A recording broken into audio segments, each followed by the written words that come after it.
ಎಲ್ಲರಿಗೂ ನಮಸ್ಕಾರ. ಇದು ಮೀಡಿಯಾ ವಾಚ್. ನಾನು ಶಶಿಧರ್ ಭಟ್. HD ದೇವೇಗೌಡ, ಹರದನಹಳ್ಳಿ ದೊಡ್ಡೇಗೌಡ ದೇವೇಗೌಡ ಅವರು ಪ್ರಧಾನಿಯಾಗಿ 25 ವರ್ಷಗಳು ಪೂರೈಸಿವೆ. ಈ ಸಂದರ್ಭದಲ್ಲಿ ಅವರನ್ನು ನಾನು ಹೃದಯಪೂರ್ವಕವಾಗಿ ಅಭಿನಂದಿಸ್ತೇನೆ. ಇದು ನಾವು ದೇವೇಗೌಡರನ್ನು ಅರ್ಥ ಮಾಡಿಕೊಳ್ಳುವ ಸಮಯ ಅಂತ ನಾನು ನಂಬಿದ್ದೇನೆ. ದೇವೇಗೌಡರನ್ನ ಅರ್ಥ ಮಾಡಿಕೊಳ್ಳುವ ಪ್ರಕ್ರಿಯೆ ಮಾಧ್ಯಮಗಳಲ್ಲಿ, ಸಾಮಾಜಿಕ ವಲಯದಲ್ಲಿ ನಡೆದೇ ಇಲ್ಲ ಅಂತ ನಾನು ನಂಬಿದವನು.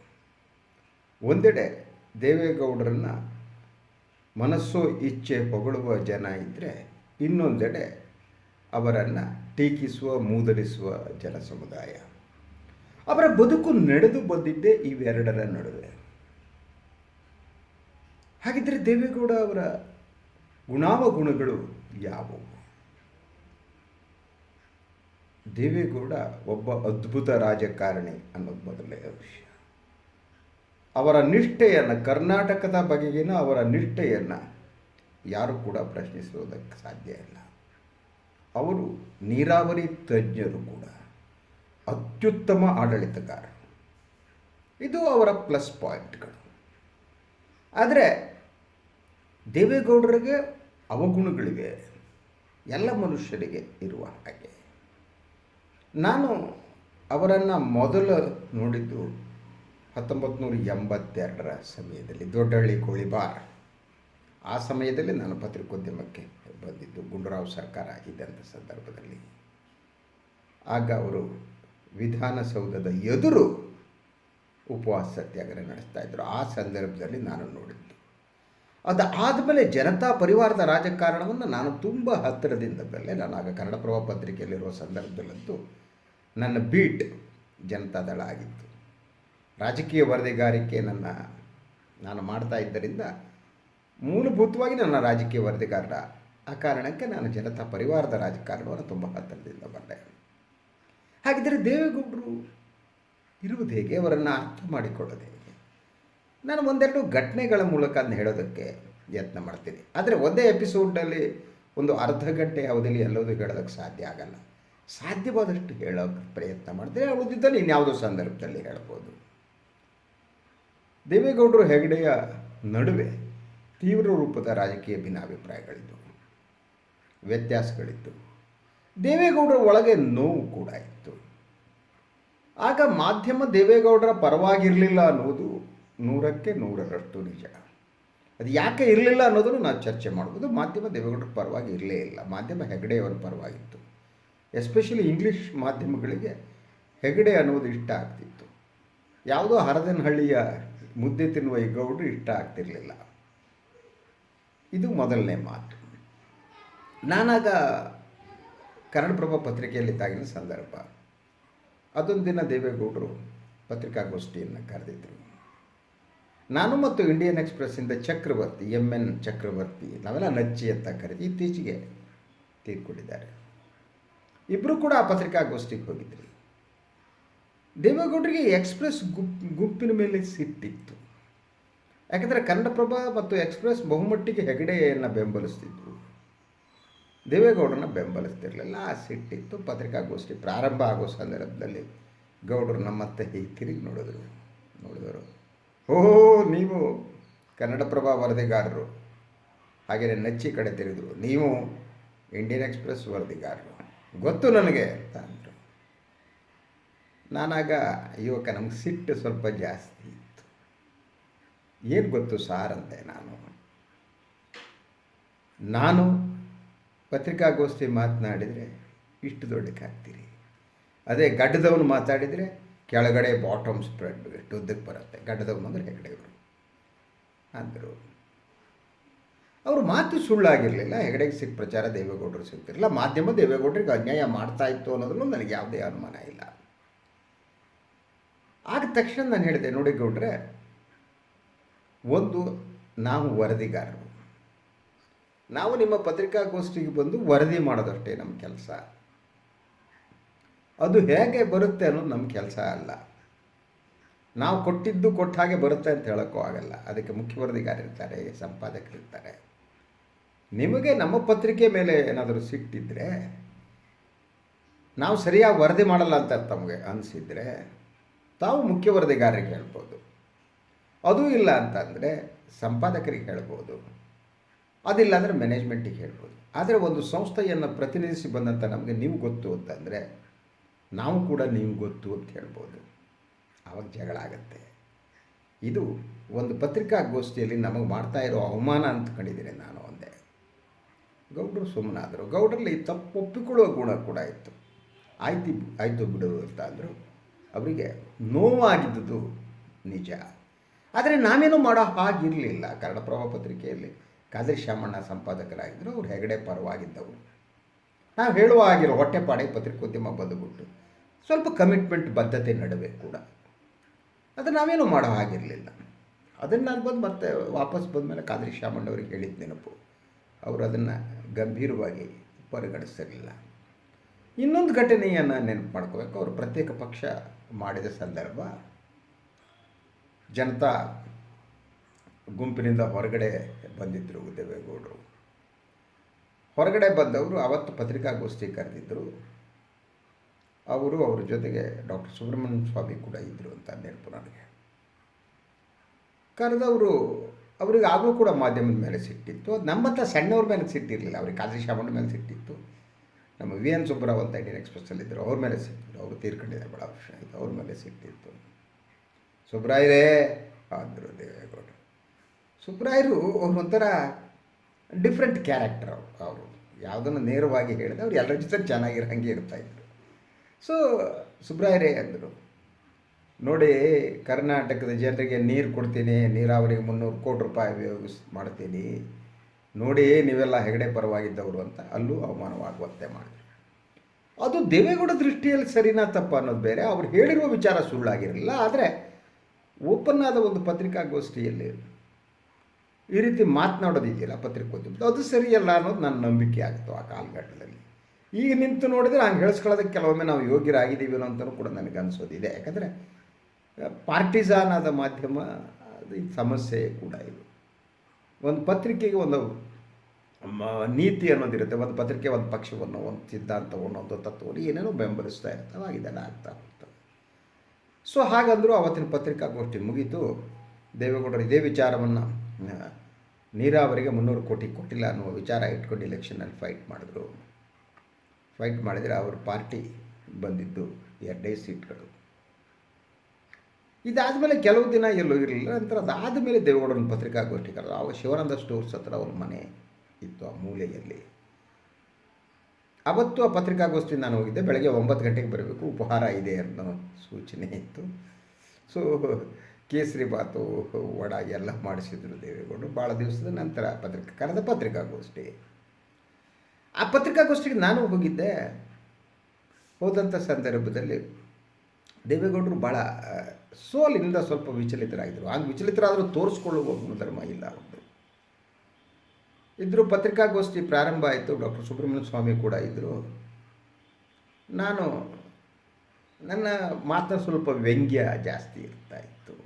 ಅದು ಯಾರನ್ನೂ ಹರ್ಟ್ ಮಾಡಬೇಕು ಅನ್ನೋದಿಲ್ಲ. ನನಗೆ ಬೇರೆಯವ್ರನ್ನ ನೋವು ಮಾಡೋದು ನನಗೆ ಇಷ್ಟ ಇರಲ್ಲ. ಬಟ್ ಗೊತ್ತಿಲ್ಲದೆ ಮಾಡಿಬಿಡೋ ಅಂಥದ್ದು ಕೆಲವೊಮ್ಮೆ. ನನಗೆ ಅದರ ಹಿಂದಿನ ಪತ್ರಿಕಾಗೋಷ್ಠಿಯವರು ವಿ ಎನ್ ಸುಬ್ಬರಾವ್ ಮೊದಲ ಹಿರಿಯರನ್ನ ಅವರು ಒಂಥರ ಅವಮಾನಿಸಿದ ರೀತಿ ಮಾಡಿದ ಬಗ್ಗೆ ಒಂದು ನೋವಿತ್ತು ಒಳಗಡೆ. ಅದು ಕಾರಣ ಇರ್ಬೋದು. ನಾವೆಲ್ಲ ಪತ್ರಿಕೋದ್ಯಮ ಅನ್ನೋದೊಂಥರ ಸೇಕ್ರೆಡ್ ಕವ್ ಅಂತ ನಂಬಿದ ಕಾಲಘಟ್ಟ. ಅದು ಪತ್ರಿಕೋದ್ಯಮ ಸರ್ವಶ್ರೇಷ್ಠವಾದದ್ದು, ನಾವೆಲ್ಲ ಪ್ರಾಮಾಣಿಕರು, ನಾವು ಈ ರೀತಿ ನಂಬಿಕೆಗಳಿದ್ವು. ಬಟ್ ಅದು ಹುಸಿ ಅನ್ನೋದು ನನ್ನ ಪತ್ರಿಕೋದ್ಯಮದ ಮುಂದಿನ ವರ್ಷಗಳಲ್ಲಿ ಕಾಣ್ತಾ ಬಂದೆ. ಅದೇ ರೀತಿ ಮಾಧ್ಯಮ ದೇವೇಗೌಡರಿಗೆ ಅನ್ಯಾಯ ಮಾಡಿದೆ ಅನ್ನೋದು ಕೂಡ ನನಗೆ ಆ ದಿನಗಳಲ್ಲಿ ಅರ್ಥ ಆಗಿರಲಿಲ್ಲ. ನಾನು ಒಂದು ಚಿಕ್ಕ ಹುಡುಗ, ಆವಾಗ ತಾನೇ 20-21 ವರ್ಷದಲ್ಲಿ. ಹಾಗೆ ಅರ್ಥ ಆಗಬೇಕು. ಸೊ ಇದೆಲ್ಲ ಮುಗೀತು. ಪತ್ರಿಕಾಗೋಷ್ಠಿ ಪ್ರಾರಂಭಕ್ಕೆ ನಾನು ಹೇಳಿದೆ, ಗೌಡ್ರೆ ನನ್ನದೊಂದು ಪ್ರಶ್ನೆ ಇದೆ ಹೇಳಿ ಅಂದರು ಗೌಡರು. ನಾನು ಹೇಳಿದೆ, ನೀವು ಕರ್ನಾಟಕದ ಜನತೆಗೆ ನೀರು ಕೊಡ್ತೀನಿ, ಅವ್ರು ನನಗೆ ಸಪೋರ್ಟ್ ಮಾಡ್ತಾರೆ ಅಂತ ಅವತ್ತು ಭಾಳ ಇದರಿಂದ ಹೇಳಿದ್ರಿ. ಬಟ್ ಏನು ಸಾರ್, ಕನ್ನಡದ ಜನ ನಿಮಗೆ ಹಿಂದ್ಗಡೆ ಹೊಡೆದ್ಬಿಟ್ರಲ್ಲ ಸಾರ್ ಅಂದೆ. ನಾನು ಹಾಗೆ ಹೇಳಬಾರ್ದಾಗಿತ್ತು, ಹಿರಿಯ ರಾಜಕಾರಣಿ. ಬಟ್ ಆ ದಿನಗಳ ಒಂದು ಯೌವನ ಇದು ಇದೆಯಲ್ಲ, ಪೂರ್ವಾಪರದ ಯೋಚನೆ ಇಲ್ಲದೆ ದೇವೇಗೌಡರು ಸಿಟ್ಟು ಮಾಡ್ಕೊಳ್ಳಿಲ್ಲ. ಅವರು ಮುಖ ಕೆಳಗೆ ಹಾಕಿದ್ರು. ಸೊ ಇದಾಯಿತು. ಇದೆಲ್ಲ ಆದಮೇಲೆ ನಾನು ಹೇಳಿದೆ ಬಂದಿಲ್ಲ ಅಂತ ಅಂದೆ. ಆದರೆ ಗೌಡರು ಭಾಳ ಒಂದು ವಿಭಿನ್ನವಾದ ರಾಜಕಾರಣಿ ಅವರು. ಅವರಿಗೆ ಗೊತ್ತಿತ್ತು, ಅಂದರೆ ನಾವು ನಿಸ್ಸಹಾಯಕರಾಗಿದ್ದೀವಿ ಕೆಲವು ಹಂತದಲ್ಲಿ ಅಂತ. ನನ್ನ ಮೇಲೆ ಪ್ರೀತಿ ಅವರಿಗೆ ಯಾವತ್ತೂ ಕಡಿಮೆ ಆಗಿರಲಿಲ್ಲ. ಯಾಕಂದರೆ ನಾನು ಸುದ್ದಿ ಟಿ ವಿ ಮಾಡಿದ್ಮೇಲೆ ಅವರೇನೇ ಒಂದು ದಿವಸ ಫೋನ್ ಮಾಡಿಬಿಟ್ಟು, ಇನಾಗ್ರೇಷನ್ಗೇನು ಕರೆದಿರಲಿಲ್ಲ ನಾನು, ಅವರೇ ಸ್ಟುಡಿಯೋಗೆ ಬಂದರು, ನನ್ನ ಹೆಗಲ ಮೇಲೆ ಕೈ ಇಟ್ಟರು, ಸುತ್ತಿದ್ರು, ನೋಡಿದ್ರು, ಈಗಲಾದರೂ ನಿನಗೆ ಒಳ್ಳೇದಾಗಲಿಯಪ್ಪ, ನೀನು ನಿಷ್ಠಾವಂತ ಅಂತ ಅಂದರು. ಆ ರೀತಿ ಬೆನ್ನು ತಟ್ಟುವ ಕೆಲಸವನ್ನು ಅವರು ಮಾಡಿದ್ರು. ಆದರೆ ಅವರಲ್ಲಿ ಬೇರೆ ಬೇರೆ ರೀತಿಯ ಗುಣಗಳು ಇದ್ವು ಅಂತ. ಅವರಿಗೆ ಅನ್ಯಾಯ ಆದದ್ದು ನಿಜ, ಅನುಮಾನ ಇಲ್ಲ. ಯಾಕೆ ಮಾಧ್ಯಮಕ್ಕೆ ದೇವೇಗೌಡರು ಇಷ್ಟ ಆಗಿಲ್ಲ ಅನ್ನೋದು ಭಾಳ ಮುಖ್ಯವಾದ ಪ್ರಶ್ನೆ. ಆ ಕಾಲಘಟ್ಟದಲ್ಲಿ ಇರುವ ಸೊಫೆಸ್ಟಿಕೇಷನ್ ಇದೆ ಮಾಧ್ಯಮದಲ್ಲಿ ಅಲ್ವಾ. ಒಂದು ಇವತ್ತಿನ ಹಾಗೆ ಅವತ್ತು ಕೂಡ ಮಾಧ್ಯಮದಲ್ಲಿ ಮೇಲ್ಜಾತಿಯವರೇ ಬ್ರಾಹ್ಮಣರ ನಿಯಂತ್ರಣ ಇದ್ದದ್ದು, ಅದು ಅನುಮಾನ ಇಲ್ಲ. ಅದರ ಜೊತೆಗೆ ಆಂಗ್ಲ ಭಾಷೆಯಲ್ಲಿ ಯಾರು ಪತ್ರಿಕೋದ್ಯಮ ಮಾಡ್ತಾರೆ ಅವರಿಗೆ ಹೆಗಡೆ ಇಷ್ಟ ಆಗ್ತಾಯಿದ್ರು. ಯಾಕೆಂದರೆ ಅವರ ಪ್ರೊನೌನ್ಸಿಯೇಷನ್ನು, ಮಾತು, ಇನ್ನೊಂದು ಮತ್ತೊಂದು ಒಡೆಯರು, ಇದರಲ್ಲಿ ಜಾತಿ ಎಷ್ಟು ಮಟ್ಟಿಗೆ ಕಾರಣ ಆಗ್ತಿತ್ತು ಅನ್ನೋದನ್ನು ನಾನು ಹೇಳೋದು ಕಷ್ಟ. ಜಾತಿ ಕೂಡ ಕಾರಣ ಇರ್ಬೋದು, ಆದರೆ ಅವರ ಎಪಿಯರೆನ್ಸು ಡೆಲ್ಲಿ ಲೆವೆಲ್ನಲ್ಲಿ ಅವ್ರು ನಡೆಸ್ತಾ ಇದ್ದಂಥ ರಾಜಕಾರಣ ಎಲ್ಲವೂ ಕೂಡ. ಮತ್ತು ಹೆಗಡೆಗೆ ಭಾಳ ಸಿಸ್ಟಮೆಟಿಕ್ಕಾಗಿ ಸುದ್ದಿಯನ್ನು ಹ್ಯಾಕ್ ಪ್ಲ್ಯಾಂಟ್ ಮಾಡಬೇಕು, ಎಲ್ಲಿ ಮಾಡಬೇಕು ಅಂತ ಗೊತ್ತಿತ್ತು. ಅವರು ಸುದ್ದಿಗಳನ್ನು ರಾಷ್ಟ್ರೀಯ ಪತ್ರಿಕೆಗಳಿಗೆ ಪ್ಲ್ಯಾಂಟ್ ಮಾಡಿಸೋರು. ಆಗ ದೂರದರ್ಶನ ಮಾತ್ರ ಇದ್ದಂಥ ಕಾಲದಲ್ಲಿ ದೂರದರ್ಶನದಲ್ಲೂ ಸುದ್ದಿಯನ್ನು ಪ್ಲ್ಯಾಂಟ್ ಮಾಡಿಸೋ ಶಕ್ತಿ ಹೆಗಡೆಯವರಿಗಿತ್ತು. ದೇವೇಗೌಡರಿಗೆ ಅದು ಇರಲಿಲ್ಲ. ಯಾಕೆಂದರೆ ಅವರು ನೇರ ನುಡಿಯ ನೇರವಂತಿಕೆಯ ಮನುಷ್ಯರಾಗಿದ್ದರು. ಆದರೆ ಒಳಗಡೆ ಒಂಥರ ಸೆಲ್ಫ್ ಪಿಟಿ ಇತ್ತು ಅಂತ. ಆ ಸೆಲ್ಫ್ ಪಿಟಿಯನ್ನು ನೀವು ಇವತ್ತೂ ಕಾಣ್ಬೋದು. ದೇವೇಗೌಡರ ಸೆಲ್ಫ್ ಪಿಟಿ, ಅದು ಕುಮಾರಸ್ವಾಮಿಯಲ್ಲೂ ನೋಡ್ತೀನಿ. ಸೆಲ್ಫ್ ಪಿಟಿ ಇತ್ತು. ಅಂದರೆ ಸಮಾಜಕ್ಕೆ ನಾನು ಎಲ್ಲೊಂದು ಮಾಡಿದ್ದೀನಿ, ನನಗೆ ಸಮಾಜ ಏನೂ ಮಾಡಿಲ್ಲ ಅಂತ, ಅಥವಾ ನನಗೆ ಮೋಸ ಆಯಿತು ಅಂತ. ನಾನು ಅದನ್ನು ಒಪ್ಪೋದು ಕಷ್ಟ. ಯಾಕೆಂದರೆ ಸಾಮಾನ್ಯ ಒಬ್ಬ ಮನುಷ್ಯ ಈ ದೇಶದ ಪ್ರಧಾನಿ ಆಗುವುದೇ ಒಂದು ಪವಾಡ, ಒಂದು ಅದ್ಭುತವಾದ ಕಥೆ, ಯಾವುದೇ ಬೆಂಬಲ ಇಲ್ಲದೆ. ಅದು ದೇವೇಗೌಡರು. ಆದ್ದರಿಂದ ದೇವೇಗೌಡರು ಅಥವಾ ಅವ್ರ ಕುಟುಂಬದವ್ರಿಗೆ ಸೆಲ್ಫ್ ಪಿಟಿ ಇದ್ದರೆ ನಾನು ಒಪ್ಪಲ್ಲ. ನನಗೆ ಸಮಾಜ ಏನೋ ಮಾಡಿರಲಿಲ್ಲ ಅಂತಂದರೆ ನಾನು ಒಪ್ಪಲ್ಲ. ಅವ್ರಿಗೆ ಸಲ್ಲಬೇಕಾದ ಗೌರವ ಯಾವ ಮಟ್ಟಿಗೆ ಸಲ್ಲಲಿಲ್ಲ ಅನ್ನೋದು ನಿಜ. ಯಾಕಂದರೆ ಅವ್ರು ಪ್ರಧಾನಿಯಾಗಿ ಅತ್ಯದ್ಭುತವಾಗಿ ಕೆಲಸ ಮಾಡಿದ್ರು. ಚೀಫ್ ಮಿನಿಸ್ಟರ್ ಆಗಿ ಕೆಲವೇ ತಿಂಗಳಲ್ಲಿ ಅವರ ಅಡ್ಮಿನಿಸ್ಟ್ರೇಷನನ್ನು ಯಾವನು ಕೂಡ ಪ್ರಶ್ನಿಸೋಕ್ಕೆ ಸಾಧ್ಯ ಅಲ್ಲ. ಕರಪ್ಷನ್ ಈಗೆಲ್ಲ ಆ ಮಟ್ಟದ ಕರಪ್ಷನ್ ಕೂಡ ಇರಲಿಲ್ಲ. ಪ್ರಧಾನಿಯಾಗಿ ಕೂಡ ಅವರು ಅದ್ಭುತವಾಗಿ ಕೆಲಸ ಮಾಡಿದವರು. ಅದರ ಬಗ್ಗೆಯೂ ನನಗೆ ಅನುಮಾನ ಕಾಣ್ತಾ ಇಲ್ಲ. ಆದರೆ ಇಡೀ ದೆಹಲಿ ರಾಜಕಾರಣದಲ್ಲಿ ಈ ಅಡ್ಡಪಂಜೆಯ ಮುದ್ದೆ ಉಣ್ಣುವ ಗೌಡರಿದಾರಲ್ಲ, ಅವರು ಈ ಸೊಫೆಸ್ಟಿಕೇಟೆಡ್ ಮಾಧ್ಯಮಕ್ಕೆ ಇಷ್ಟ ಆಗ್ತಿರಲಿಲ್ಲ ಅಂತ. ಸೊ ಇದು ಬಹಳ ಮುಖ್ಯವಾದ ಸಮಸ್ಯೆ ದೇವೇಗೌಡರಾಗಿತ್ತು. ಅವರು ಒಂಥರ ಮೀಡಿಯಾ ಫ್ರೆಂಡ್ಲಿ ಅಲ್ಲ ಅಂತ, ಆಗಿರಲಿಲ್ಲ ಅಂತ. ಹಾಗಂತ ಚೆನ್ನಾಗಿಲ್ಲ, ವೈಯಕ್ತಿಕವಾಗಿ ಭಾಳ ಚೆನ್ನಾಗಿ, ಪರ್ಸ್ನಲಾಗಿ ಭಾಳ ಚೆನ್ನಾಗಿರ್ತಿದ್ರು ಅವರು. ಆದರೆ ಏನು ಮಾಡ್ತೀರಿ, ಅವತ್ತಿನ ಸ್ಥಿತಿಗತಿಯಲ್ಲಿ ಮಾಧ್ಯಮ ಇದ್ದಿದ್ದ ರೀತಿ ಬೇರೆ, ಅದರ ಸ್ಟ್ರಕ್ಚರ್ ಬೇರೆ, ಅದರ ನಂಬಿಕೆಗಳು ಬೇರೆ. ಅದರ ಜೊತೆಗೆ ಬಹುಮಟ್ಟಿಗೆ ಹೆಗಡೆ ಜೊತೆ ಇದ್ದಂಥ ಬಹುತೇಕ ರಾಜಕಾರಣಿಗಳು ಮಾಧ್ಯಮಗಳ ಜೊತೆ ಚೆನ್ನಾಗಿದ್ದರು. ಅಂಥವರು ದೇವೇಗೌಡರ ಜೊತೆ ಇರಲಿಲ್ಲ. ಮಾಧ್ಯಮವನ್ನು ಹ್ಯಾಂಡಲ್ ಮಾಡುವಂಥ ಜನ ಅಂತ ಅನ್ಸುತ್ತೆ ಅವರಿಗೆ. ಹೆಗಡೆ ಜೊತೆಗಿದ್ದವ್ರು ಮಾಡ್ತಾರೆ. ಅವರು ಒಂದು ಹತ್ತು ಸಂಪಾದಕರ ಲೆವೆಲ್ನಲ್ಲಿ, ಮುಖ್ಯ ವರದಿಗಾರರ ಲೆವೆಲ್ನಲ್ಲಿ ಅವರು ಹ್ಯಾಂಡಲ್ ಮಾಡ್ತಿದ್ದಂಥ ರೀತಿ ಬೇರೆ. ಸೊ ದೇವೇಗೌಡರ ರಾಜಕಾರಣ ಅನ್ನೋದು ಇದೆಯಲ್ಲ, ಅದು ಕರ್ನಾಟಕದ ಇಡೀ ರಾಜಕೀಯ ಇತಿಹಾಸದಲ್ಲಿ ತುಂಬ ಮಹತ್ವದ್ದು ಅಂತ ನಾನು ನಂಬಿದ್ದೇನೆ. ಯಾವುದೇ ಮಾಧ್ಯಮಗಳ ಬೆಂಬಲ ಇಲ್ಲದಿದ್ದರೂ ಕೂಡ ಅವರ ಸಾಧನೆಯನ್ನು ಯಾರು ಕೂಡ ಅಲ್ಲಗಳಿದಕ್ಕೆ ಸಾಧ್ಯ ಇಲ್ಲ. ನೀರಾವರಿ ವಿಚಾರದಲ್ಲಿ ಅವರ ಬದ್ಧತೆಯನ್ನು ಯಾರು ಪ್ರಶ್ನೆ ಮಾಡೋಕ್ಕೆ ಸಾಧ್ಯ ಇಲ್ಲ. ಆದರೆ ಅವರಿಗೆ ಕೆಲವು ವಿಚಾರದಲ್ಲಿ ವಿಚಿತ್ರವಾದ ಮೋಹ ಇದೆ ಅಂತ. ಅದು ಹಾಸನದ ಮೋಹ, ಅದು ಅವರ ದೌರ್ಬಲ್ಯ. ಹೊಳೆನರಸೀಪುರದ ಮೋಹ, ಅದು ಅವರ ದೌರ್ಬಲ್ಯ. ಅದಾದ ಮೇಲೆ ಮುಂದಿನದು ಅನ್ನುವಂಥದ್ದು. ಅದ್ರ ಜೊತೆಗೆ ಪುತ್ರ ವ್ಯಾಮೋಹ ಅಂತ. ಸೊ ರಾಜಕಾರಣದಲ್ಲಿ ಅವರ ಮಕ್ಕಳು ಬಂದಿದ್ದ ಸರಿನಾ ತಪ್ಪ ಅನ್ನುವುದು ಬೇರೆ ವಿಚಾರ. ಯಾಕಂದರೆ ಇಂಡಿಯಾದ ರಾಜಕಾರಣದಲ್ಲಿ ಈಗ ಒಂಥರ ರಾಜಕಾರಣ ಅನ್ನೋದೇ ಪಿತ್ರಾರ್ಜಿತ ಆಸ್ತಿ ಅನ್ನುವ ರೀತಿಯಲ್ಲಾದ ಕಾಲಘಟ್ಟ. ಆ ಬಗ್ಗೆ ಚರ್ಚೆಯನ್ನು ಮಾಡದಿರುವಂಥ ಒಂದು ಪರಿಸ್ಥಿತಿ ನಿರ್ಮಾಣವಾದ ಕಾಲ ಇದು. ಆ ಕಾರಣಕ್ಕಾಗಿ ಆದರೆ ದೇವೇಗೌಡರಿಗೆ ಇನ್ನೂ ಗೌರವ ಸಲ್ಲಬೇಕಾಗಿತ್ತು. ಇವತ್ತು ನಾನು ನೋಡ್ತಾ ಇದ್ದೆ, ಪತ್ರಿಕೆಗಳಲ್ಲಿ ದೇವೇಗೌಡರ ಬಗ್ಗೆ ವಿಶೇಷ ಪುರವಣಿಗಳೆಲ್ಲ ಬಂದಿವೆ. ಫೋಟೋಗಳನ್ನು ಪ್ರಜಾವಾಣಿ ಪತ್ರಿಕೆಯಿಂದ ನೋಡಿದೆ. ಹಾಗೆಯೇ ಕುಮಾರಸ್ವಾಮಿಯವರ ಬರೆದ ಲೇಖನ ನೋಡಿದೆ. ಅವರು ಸಿಟ್ಟು, ಕುಮಾರಸ್ವಾಮಿಯ ಸಿಟ್ಟು ಹೆಗಡೆಯವರ ಮೇಲಿದ್ದಿದ್ದು ಅಲ್ಲಿ ಕಾಣ್ತಾ ಇತ್ತು. ಆದರೆ ಇಡೀ ಪುರವಣಿಗಳಲ್ಲಿ ಹೆಗಡೆ ದೇವೇಗೌಡ ಇದ್ದ ಒಂದೇ ಒಂದು ಫೋಟೋ ಇಲ್ಲ. ಆ ಫೋಟೋ ಇರಬೇಕಾಗಿತ್ತು. ಯಾಕಂದರೆ ಸುಮಾರು 2.5 ದಶಕಗಳ ಕಾಲದ ರಾಜಕಾರಣ ಅದು. ಹೆಗಡೆ ಮತ್ತು ದೇವೇಗೌಡರ ಅವರ ನಡುವಿನ ಪ್ರೀತಿ ದ್ವೇಷದ ಇತಿಹಾಸವೇ ರಾಜಕೀಯ ಇತಿಹಾಸ ಕೂಡ ಆಗಿದೆ. 80ರ ದಶಕದ ರಾಜಕಾರಣ ಇವರಿಬ್ಬರನ್ನು ಬಿಟ್ಟರೆ ಇಲ್ಲ. ಆದ್ದರಿಂದ ಅವರಿಬ್ಬರು ಇರುವ ಫೋಟೋವನ್ನು ಹಾಕಬೇಕಾಗಿತ್ತು. ಅದು ಯಾಕೆ ಹಾಕಿಲ್ಲ? ಅದು ಕುಮಾರಸ್ವಾಮಿ ಅವರದ್ದೇ ಇರಬಹುದು, ನನಗೆ ಗೊತ್ತಿಲ್ಲ, ಅವರೇ ಹೇಳಬೇಕು. ಯಾಕೆಂದರೆ ಫೋಟೋವನ್ನು ನಿರಾಕರಿಸುವ ಮೂಲಕ ನೀವು ಇತಿಹಾಸವನ್ನು ನಿರಾಕರಿಸೋಕ್ಕಾಗಲ್ಲ. ಅವರಿಬ್ಬರೂ ಕೂಡ ಪ್ರೀತಿ ದ್ವೇಷದ ರಾಜಕಾರಣ ಇತ್ತು ಅನ್ನೋದನ್ನು ನಿರಾಕರಿಸೋಕ್ಕಾಗ್ತಾಯಿಲ್ಲ. ಅದರ ಜೊತೆಗೆ ನನಗೆ ಬಹಳ ಮುಖ್ಯ ಅನಿಸೋದು 80ರ ದಶಕದ ಜನತಾ ರಾಜಕಾರಣ ಇದೆಯಲ್ಲ, ಆ ರಾಜಕಾರಣದ ಅನಿವಾರ್ಯತೆ ಇವತ್ತಿದೆ ಅಂತ ನಂಬಿದವು ನಾನು. ಕಾಂಗ್ರೆಸ್ ಮತ್ತು BJP ಏತರ ಒಂದು ರಾಜಕೀಯ ಶಕ್ತಿ ಇಲ್ಲಿ ಆಗಬೇಕು ಅಂತ ಅಂದರೆ ಜನತಾ ಲೀಗಸಿ ಏನಿದೆ ಅದು ಮುಂದುವರಿಬೇಕು. ಆ ಜನತಾ ಲೀಗಸಿಯನ್ನು ಮುಂದುವರಿಸೋದಕ್ಕೆ ನಾನು ಭಾಳ ಸಂದರ್ಭದಲ್ಲಿ ಹೇಳಿದ್ದೇನೆ. ಅದನ್ನು ದೇವೇಗೌಡರ ಒಬ್ಬಳಿಗೂ ಹೇಳಿದ್ದೇನೆ ಅಂತ ನೆನಪು. ಕುಮಾರಸ್ವಾಮಿ ಅವ್ರ ಹತ್ರ ಹೇಳಿರಬೇಕು.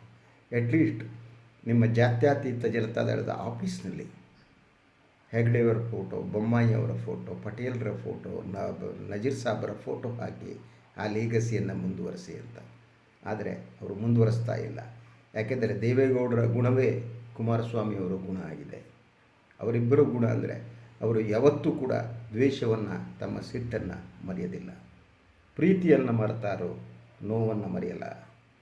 ಅದು ಅವರ ದೌರ್ಬಲ್ಯ ಅಂತ ನಾನು ನಂಬಿದ್ದೇನೆ. ಇವತ್ತು ದೇವೇಗೌಡರು ಹೆಗಡೆಗೆ ಆ ಗಡ್ಡದವನು ಅಂತ ಮಾತಾಡ್ತಾರೆ. ಒಬ್ಬ ರಾಜಕಾರಣಿಯಾದವನು ವಿಶಾಲ ಹೃದಯಿ ಕೂಡ ಆಗಿರಬೇಕು ಮತ್ತು ಇತಿಹಾಸವನ್ನು ಆತ ಮರೆತು ವರ್ತಮಾನದಲ್ಲಿ ಬದುಕ್ತಾ ಭವಿಷ್ಯದ ಕನಸನ್ನು ಕಾಣಬೇಕು, ಸಮಾಜ ಹೇಗಿರಬೇಕು ಅಂತ. ಹಾಗೆ ಆ ಕನಸನ್ನು ಕಾಣ್ತಾ ದೇವೇಗೌಡರು ಇನ್ನಷ್ಟು ಕಾಲ ಮಾರ್ಗದರ್ಶನ ಮಾಡಲಿ. ಕುಮಾರಸ್ವಾಮಿ ಕೂಡ ತಮ್ಮ ರಾಜಕಾರಣದಲ್ಲಿ ಹಳೆಯ ದ್ವೇಷವನ್ನು, ಸಿಟ್ಟನ್ನು ಮರೆತು ಜನತಾ ಲೀಗಸಿ ಇದೆಯಲ್ಲ, ಜನತಾ ಪರಿವಾರ ಇದೆಯಲ್ಲ, ಅದನ್ನು ಮತ್ತೆ ಒಂದುಗೂಡಿಸುವ ಕೆಲಸ ಮಾಡಲಿ.